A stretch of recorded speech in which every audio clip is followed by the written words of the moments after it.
Hi friends, welcome to voice over by Jay. நான் உங்கள் ஜெயஸ்ரீ. உங்கள் தனிமைக்கு இனிமை கொடுக்க இந்த வீடியோவில் it's okay to not be okay Korean சீரிஸோடைய 15வது எபிசோடோட வந்திருக்கேன். ஸோ 14வது எபிசோடில் நம்ம குருவை வந்துட்டு ரதியோட அம்மா அந்த அரண்மனையில் கூப்பிட்டு போய் மயக்கமடைய வச்சுட்டாங்க. அது தெரிஞ்சு நம்மளுடைய ராம் அங்கே ஓடி போகிறாரு. ராமும் குருவும் அங்கே அம்மா கிட்ட மாட்டிருக்கிறது தெரிஞ்சதால ரதியும் ஓடி வந்துட்டு இருக்காங்க. இப்படியே காட்டி எபிசோட் 14 முடிச்சாங்க. இப்போ எபிசோட் 15ல் அங்கே வந்து ராமை பார்த்து வந்து கெக்க பெக்கன்னு ரதியோட அம்மா சிரிச்சிட்டு இருக்க ஒரு சில டயலாக்லாம் பேச ஆரம்பிக்கிறாங்க. இந்த மாதிரி என் பொண்ணு நான் நினைச்ச மாதிரி கொடூரமா வளர ஆரம்பிச்சா, அதை பார்த்து நானும் ரொம்ப சந்தோஷமா இருந்தேன். ஆனா இப்ப அவ டோட்டலா மாறிட்டா. அதுக்கெல்லாம் காரணம் நீதான். நான் உனக்கு ஒரு கடைசி வாய்ப்பு தரேன். இதுதான் உன்னுடைய ஃபைனல் வார்னிங். ஓடி போயிடு, என் பொண்ணு கிட்ட இருந்து ஓடி போயிடு, திரும்பி வராத அப்படின்னு சொல்லிட்டு அவங்க அட்வைஸ் பண்ணிட்டு இருக்க. அதுக்கு ராம் என்ன பதில் சொல்றாரு? அவ இல்லாம என்னால வாழ முடியாது. அவளை விட்டு நான் எங்கேயும் போறதில்ல. உன்னால என்ன பண்ண முடியுமோ பண்ணிக்கோ அப்படின்னு சொல்லிட்டு பேசிட்டு இருக்க. ஓ அப்படியா, அவ கூட தான் வாழ்வியா? அவளாலதான் உங்க அம்மா இறந்து போனாங்கன்னு தெரிஞ்சாலும் அவ கூட வாழ்வியா? இதே போல விரும்புவியா அப்படின்னு சொல்லிட்டு ஒரு பிளாஷ்பேக் ஸ்டோரியை சொல்றாங்க. ஆக்சுவலி ராமோட அம்மா வந்து இந்த வீட்டில் தான் ஒர்க் பண்ணிட்டு இருந்திருப்பாங்க.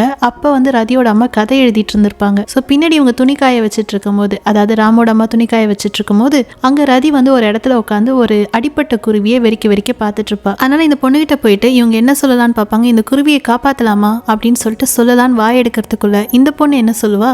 இதை பேசாம சாவடிச்சிடலாமா, இது வழியில துடிக்குது அப்படின்னு சொல்லிட்டு சொல்லவே அவளுடைய அந்த சைக்கோத்தனம், அந்த கொடூரமான அந்த மனநிலைமை இவங்களுக்கு தெரிஞ்சு ரொம்ப ஷாக் ஆயிடுறாங்க. அதனால நேரா ரதியோட அம்மாட்ட வந்து இந்த மாதிரி உங்க பொண்ணு இப்படி சொன்னா, எனக்கு தெரிஞ்ச அவளுடைய மனசுல ஏதோ ஒரு விதமான குரோதம் இருக்கு, அதுல ஒரு பாதிப்பு இருக்கு, அதை நம்ம இப்பவே சரி பண்ணணும். அதனால எனக்கு தெரிஞ்ச டாக்டர் இருக்காங்க, அந்த ஹாஸ்பிட்டலை போய் பார்க்கலாமா அப்படின்னு சொல்லிட்டு ஒரு நல்ல எண்ணத்துல இவங்க சொல்றாங்க. ஆனா அதை கேட்ட ரதியோட அம்மாக்கு அப்படியே ஒரு கோபம். ஏன்னா அவங்க நினைச்சபடி கொடூரமா தான் அவ வளர்ந்துட்டு இருக்கா. ஆனா அதை வந்துட்டு இவங்க புரிஞ்சுக்காம தான் பிள்ளையே வந்து பைத்தியன்ற மாதிரி பேசிட்டு இருக்காங்கன்னு சொல்லிட்டு இவங்களுக்கும் வர, என் பொண்ணை எப்படி வளர்க்கணும்னு எனக்கு தெரியும் அப்படின்னு சொல்லிட்டு அமுச்சு வச்சிடறாங்க. ஆனா அப்படி அமுச்சு வச்சவங்களுக்கு அந்த கோவம் தனியாம அன்னைக்கு நைட்டே குரு கூட போயிட்டு இருக்கும் போது அவங்கள குத்தி கொண்டு இருக்காங்க. இந்த ரீசனுக்காக தான் அவங்களை கொலை பண்ணிருக்காங்க அப்படின்றது ராமுக்கு தெரியும். இந்த ஒரு கேவலமான ரீசனுக்காக எங்க அம்மாவை கொன்ன அப்படின்னு சொல்லிட்டு அந்த கோவத்துல போய் ரதியோட அம்மாவை கீழே தள்ளி கழுத்தை நெரிச்சு கொல்லலான்னு ட்ரை பண்றான். ரதியோட அம்மாவுக்கு அதுதான் தேவை. ஏன்னா ராம் ஒரு வேளை ரதியோட அம்மாவை கொலை பண்ணிட்டானா ரதிக்கு ராம் மேல கோவம் வந்துடும். அதனால அவளுடைய அந்த கெட்ட குணங்கள்லாம் அவ கூடயே இருந்துடும். ராம வெறுத்துடுவா அப்படின்னு சொல்லிட்டு தான் இவங்க பிளான் பண்றாங்க. பட் இருந்தாலும் கழுத்து அவ்வளோ வேகமா நெரிக்கும் போது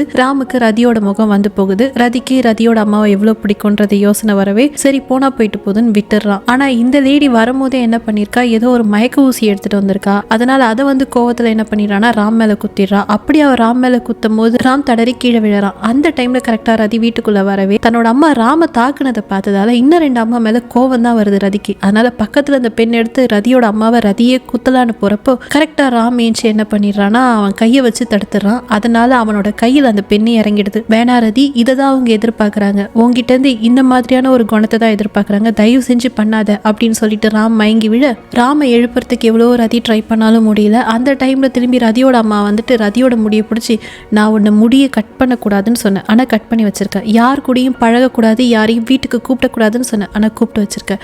நான் சொன்னபடியே நீ கேட்க மாட்டியா அப்படின்னு கத்திட்டு இருக்கும் போது மயக்கத்துல அந்த குரு ஏஞ்சிட்டாரு. ஏஞ்ச ஒரு பெரிய புக்கை தூக்கி ரதியோட அம்மா தலையில் அடிக்க அவங்க கீழே விழ அப்படியே கொஞ்ச நேரத்துல அந்த இடத்துக்கு போலீஸ் வந்துடுது. ஏன்னா நம்ம சீஃப் டாக்டர் போலீஸை கூப்பிட்டு வந்துட்டார் போல இருக்கு. வந்த போலீஸ் ரதியோட அம்மாவை அங்கேருந்து கூப்பிட்டு போறப்ப சீஃப் டாக்டர் கேட்கிறாரு, இதெல்லாம் சரி, இதுல நடுவுல எதுக்கு அந்த பேப்லோவை வச்சுட்டு ஒரு கேம் ஆன? அவ வந்து நான் சொன்னதுதான் செஞ்சா, அவ வந்து ரீசன் முடிஞ்சிடுச்சு, அதனால அவளை அனுப்பி வச்சுட்டேன் அப்படின்னு சொல்ல, அதே போலதான் நீ வந்த காரணமும் முடிஞ்சிடுச்சு, உனக்கான சீனும் முடிஞ்சிடுச்சு, போய் சேர வேண்டிய இடத்துல போய் சேரு, நானும் ஒன்னு அனுப்பி வைக்கிறேன் அப்படின்னு டாக்டர் சொல்லிட்டு மேல போயிட்டு நம்ம ராமுக்கு ட்ரீட்மெண்ட் கொடுக்குறாங்க. ஏன்னா ஏற்கனவே மயங்கிட்டாரு. அது மட்டும் இல்லாம கையில வேற காயா இருக்கு. ட்ரீட்மெண்ட் கொடுத்துட்டு இருக்க டாக்டர் கிட்ட ரதி கேட்கிறா, ராமுக்கு ஒன்னாவதுல ஏஞ்சிடுவான்ல அப்படின்னு சொல்ல, அதெல்லாம் ஒன்றும் இல்லை, இது சின்ன மயக்க மருந்து தான் போல, அவன் நல்லா தான் இருக்கான், நைட்டுக்குள்ள ஏஞ்சிடுவான் அப்படின்னு சொல்லிட்டு அவர் வெளியில போறப்ப அங்க குரு நின்றுட்டு இருக்காரு. அவருக்கு எல்லாம் தெரிஞ்சதா தெரியலையான்னு தெரியல, ஆனா ஒரு நல்ல விஷயம் பண்ணிருக்காரு இல்லைங்களா, அதனால இன்னைக்கு நீ ரொம்ப தைரியமான விஷயம் பண்ணிருக்க குரு அப்படின்னு அவரை பாராட்டிட்டு டாக்டர் அங்கிருந்து போக கட் பண்ணி போலீஸ் ஸ்டேஷன்ல கட்டினா அங்க லீ உட்காந்துட்டு இருக்காரு. இவரை ஏன்டா அரெஸ்ட் பண்ணாங்க அப்படின்னு பார்த்தா அந்த ஸ்டீரிங்கை திருப்பி விட்டுட்டு வந்தால ரதி, அப்போ வந்துட்டு காரு கண்ணாமனான்னு ஓடி இருக்கும். ஸோ அதனால காரை இவர் சரியா ஓட்டுறேன்னு சொல்லி கூப்பிட்டு வந்து உட்கார வச்சிருக்காங்க. ஆனா அந்த இடத்துக்கு வந்த ஜூரி இவரை ஜாமீன்ல எடுத்துட்டு வெளியில வரும்போது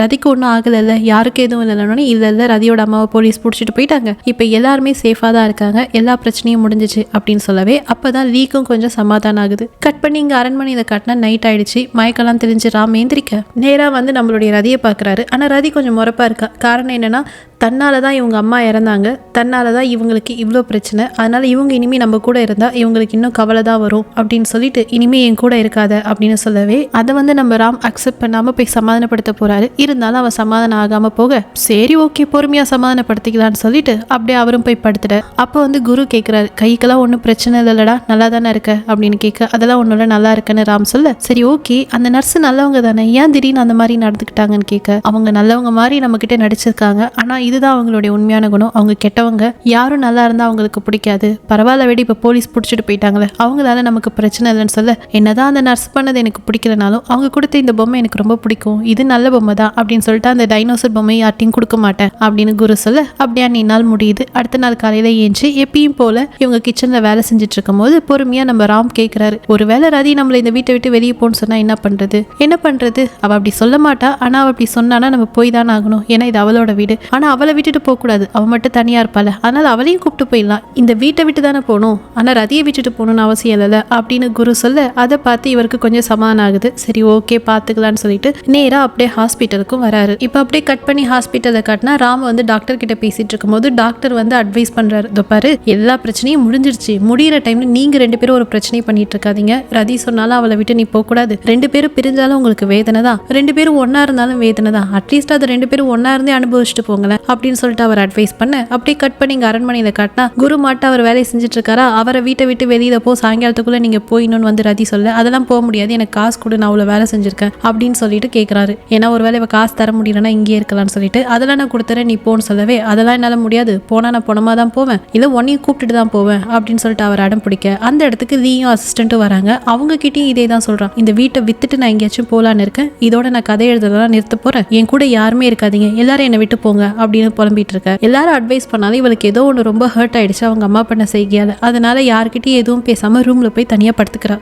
அப்போ அப்படியே தூக்கத்துக்குள்ள போக அவங்க அம்மா பத்தின எல்லா கனவுகளும் வந்து ரொம்ப வந்து தூக்கத்திலே பதறா. ஆனா அந்த இடத்துக்கு வந்து நம்மளுடைய ராம் என்ன பண்றாரு, அந்த மாங்டி பொம்மையை கையில கொடுத்தோடனே அவளுக்கு கொஞ்சம் அந்த சைக்கலாஜிக்கலா இருக்கக்கூடிய ப்ராப்ளம் தானே, அதனால அவ சரியாயி திருப்பி படுக்கும் போது ராம கண்டுக்காத மாதிரி போத்திக்கிட்டு படுத்துறா. இருந்தாலும் ராம் அங்கிருந்து போக மாட்டான். சோ அதனால இவ என்ன சொல்றா, நான் எவ்வளவு தூரம் உன்னை போன்னு சொல்றேன், ஆனா நீ ஏன் போக மாட்ற, ஏன் என் கூடவே இருக்க அப்படின்னு கேட்க, நம்ம 2 பேரும் சேரணும் தான் இவ்வளவு போராட்டமே, சேர்ந்ததுக்கு அப்புறம் இப்படி அவாய்ட் பண்றியே, இது சரி கிடையாது, நான் உன்னை விட்டு போக மாட்டேன், என்ன நடந்தாலும் போக மாட்டேன் அப்படின்னு சொல்லிட்டு அவர் கீழே போக, இவ பின்னாடியே ஏஞ்சி வரா. அவளை பார்த்துட்டு ராமன் அசுரர் வாரதி சாப்பிட்றியா அப்படின்னு கேட்க, இல்ல உங்ககிட்ட கொஞ்ச நேரம் நான் பேசணும்னு கூப்பிட்டு பேச, நான் உன்னை எவ்வளவு அவாய்ட் பண்ணாலும் ஏன் போக மாட்டேன்னதும், நான் உன் கூட வாழணும்னு ஆசைப்படுறேன், உன்னை விட்டு என்னால போக முடியாது, சொன்னா புரிஞ்சுக்கோன்னு ரதியை அவர் சமாதானப்படுத்துறாரு. இப்போதைக்கு அவர் சமாதானமாக அடுத்த நாள் காலையில பாத்தீங்கன்னா ஜூரி கிட்ட இருந்து கால் வருது நம்மளுடைய ரதிக்கு. கால் பண்ண ஜூரி என்ன சொல்றா, எங்க அம்மாக்கு கொஞ்சம் உடம்பு சரியில்லை, எனக்கு ஹாஸ்பிட்டல்ல நிறைய வேலை இருக்கு, இன்னைக்குன்னு பார்த்து வீட்டுல யாருமே இல்லை, நீ போய் கொஞ்சம் பாத்துக்கிறியா அப்படின்னு கேட்க, நான் என்ன உனக்கு என்ன வேலைக்காரியா, அதெல்லாம் முடியாது அப்படின்னு சொல்லிட்டு போனை சுருக்குன்னு கட் பண்ணிடுறா. ஆனா அப்படி கட் பண்ணாலும் மனசு கேட்காம நல்ல பொண்ணுல போய் அவங்கள போய் பார்க்கலான்னு போனா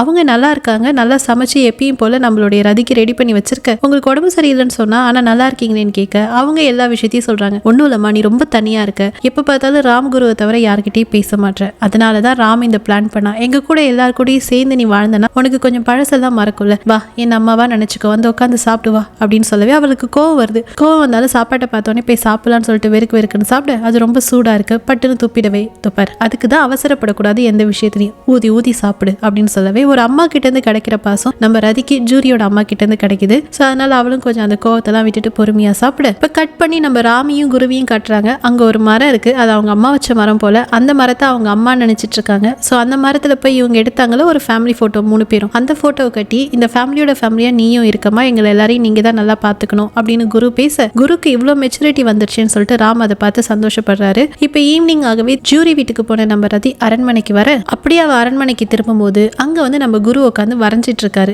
நான் தான் உங்களை வீட்டை விட்டு வெளியே போகணும்னு சொன்னதை ஏன் இன்னும் போகல, நீங்க தயவு செஞ்சு நாளை காலையில போயிடுங்க அப்படின்னு சொல்லிட்டு கோவமா அவ பேச, சரி ஓகே நாங்க போறதெல்லாம் அடுத்தது, இங்க வந்து என்னோட டிராயிங்ஸை பாரு அப்படின்னு வந்துட்டு நம்ம குரு சொல்றாரு. உன் டிராயிங் தான் எனக்கு வேணாம், உன்னுடைய வேலையும் எனக்கு வேணான்னு சொல்லிட்டல குரு அப்படின்னு சொல்லிட்டு ரதி சொல்ல, நான் சொல்றதை மட்டும் கேளு, வந்து இது வந்து உட்காந்து பாருன்னு சொல்லிட்டு இவரோட டிராயிங் புக்ல இருக்கக்கூடிய ஒரு டிராயிங்கை காட்டுறாரு. அதுல இருக்கிறது நம்ம ஹீரோ ராம் தான். அவர் ஒரு நாள் கனவு கண்டுகிட்டு என்ன பண்ணிருப்பாருன்னா ஒரு மாதிரி அழகா ஸ்மைல் பண்ணிருப்பாரு. இந்த மாதிரி ஒரு எக்ஸ்பிரஷனை வந்துட்டு இது வரைக்கும் ராமோட ஃபேஸ்ல வந்துட்டு குரு பார்த்திருக்க மாட்டாரு. அவன் மனசுல இருந்து சிரிச்ச சிரிப்பு இதுதான், அது இப்படிதான் இருந்தது அப்படின்னு சொல்லிட்டு காட்ட, இந்த மாதிரி ஒரு சிரிப்பை இப்பதான் வந்து நம்ம ரதியும் பாக்குறாங்க. பார்த்த உடனே அவங்க கண்ணுல இருந்து பொல பொலன்னு தண்ணி விழுது. அவங்க வேணும்னே யாரையும் வெறுக்கல, தன்னால எல்லாருக்கும் வந்துட்டு ஆபத்து வந்துருமோன்னு சொல்லிட்டு ஒரு கோவத்துல தான் என்ன பண்றாங்கன்னா எல்லாரையும் எட்ட போங்கன்னு சொல்றாங்க. சொல்கிறாங்க. அது எல்லாருக்கும் புரிஞ்சு இவங்களை சமாதானப்படுத்த ட்ரை பண்ணும்போது குருவும் அவரால் முடிஞ்ச விஷயத்த பண்ணுறாரு. ஸோ இந்த ஒரு டிராயிங்கை மட்டும் நான் எடுத்துக்கிறேன் அப்படின்னு சொல்லிட்டு நம்ம ராமோட டிராயிங்கை மட்டும் இவங்க எடுத்துக்கிறாங்க. அப்போ வந்து குரு என்ன சொல்கிறாரு, இன்னைக்கு வந்துட்டு நம்ம ஹாஸ்பிட்டல் கிட்ட ஒரு மரம் இருக்குது, அந்த மரம் எங்கள் அம்மாவா நாங்கள் நினச்சிட்டு இருக்கோம், அந்த மரத்தில் நம்மளோட ஃபேமிலி ஃபோட்டோ இருக்குது, நீ நான் ராமு 3 பேருமே நம்ம அம்மாவோட அங்கே தான் இருக்கோம், நீ முடிஞ்சா பாரு அப்படின்னு ஒரு இன்ஃபர்மேஷன் சொல்ல அடுத்த நாள் காலையிலே நேராக போய் அந்த மரத்தாண்ட நின்று சாரி சொல்கிறான். சாரிம்மா, என்னால் தான் நீங்கள் இறந்துட்டீங்க, எங்கள் அம்மாவோடைய குணத்தால் தான் இறந்துட்டீங்க, ஆனால் அதுக்கு ஒரு காரணம் நானாக இருந்துட்டேனே அப்படின்னு சொல்லிட்டு அவள் சாரி சொல்ல அந்த இடத்துக்கு நம்ம ராமு வந்துட்டு அம்மா மன்னிச்சிடுவாங்க உன்னை, சரி வா போலான்னு, நான் தான் உன்னை என்கிட்ட பேச வேணாம், என்னை விட்டு எட்டப்போன்னு சொன்னல அப்படின்னு சொல்லிட்டு அவள் கோச்சிட்டு போவேன். அங்கேருந்து ஒரு சத்தம் போடுறாரு, ரதி நான் உன்னை லவ் பண்ணுறேன், ஐ லவ் யூ அப்படின்னு சொல்ல ஒரு நிமிஷம் நிற்கிறா, நின்றுட்டு திரும்பி பார்க்காம போய்கிட்டே இருக்கா. திரும்பி இவர் கத்தி கத்தி ஐ லவ் யூ ரதின்னு சொல்லிட்டு இருந்தாலும் அவன் நிற்கவே மாட்டா. இதே போல ஒரு தடவை ரோட்ல ரதி வந்து ராம் கிட்ட கத்திட்டு இருப்பா, அவர் நிற்காம போயிட்டு இருந்திருப்பாரு. அப்போ ரதி விடாம துரத்தினா இப்போ ராம் விடாம துரத்தி அப்படி நேரம் வீட்டுக்கே வந்துடுறாங்க, அரண்மனைக்கே வந்துடுறாங்க. அதுக்கப்புறமா கொஞ்சம் கொஞ்சமா நெருக்கமாக தான் மனசு முழுக்க காதல் வச்சிருக்கா ரதி. அதனால அவர் கிட்ட வரும்போது எதுவும் பண்ண முடியாம திரும்பி ஒரு வழியா சமாதானமாகி ஹாப்பி எண்டிங்கா இந்த எபிசோட் முடிய அடுத்ததா இவங்க என்ன பண்ண போறாங்க இவங்க வாழ்க்கையில அப்படின்றத 16வது எபிசோட்ல சொல்லியிருந்தாங்க. அந்த எபிசோட்ல இந்த கதையோடைய அந்த முற்றுப்புள்ளி என்ன அப்படின்ற கதைக்களத்தோட உங்களை வந்து சந்திக்கிறேன். Until then, bye from Jayashree. Bye bye, take care. உடம்பு மனசு எல்லாத்தையும் நல்லபடியா பார்த்துக்கோங்க. அடுத்த வீடியோல சந்திக்கலாம். வீடியோ பிடிச்சிருந்தா லைக் பண்ண, ஷேர் பண்ண மறக்காதீங்க. அதே போல ஃபியூச்சர் வீடியோஸ் பார்க்க இந்த சேனலை சப்ஸ்கிரைப் பண்ண மறக்காதீங்க. Bye bye, take care.